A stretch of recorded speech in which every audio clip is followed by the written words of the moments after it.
nagsisimula pa yung project, laging traffic. Almost 2 to 3 hours yung biyahe para lang makapunta ka ng Manila or Quezon City sa sobrang dami ng truck tsaka volume ng sasakyan. Mas madali nang makapag-commit sa mga schedules. So, syempre, pag hindi ka nata-traffic, mas hindi ka stress sa pinupuntahan. Una, marami nabigyan ng trabaho.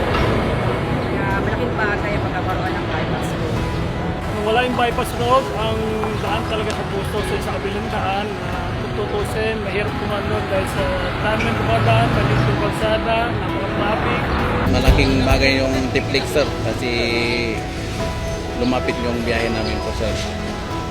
Tapos yung pag-akyat namin, at least makarating kami ng maaga dito sa Baguio po, sir.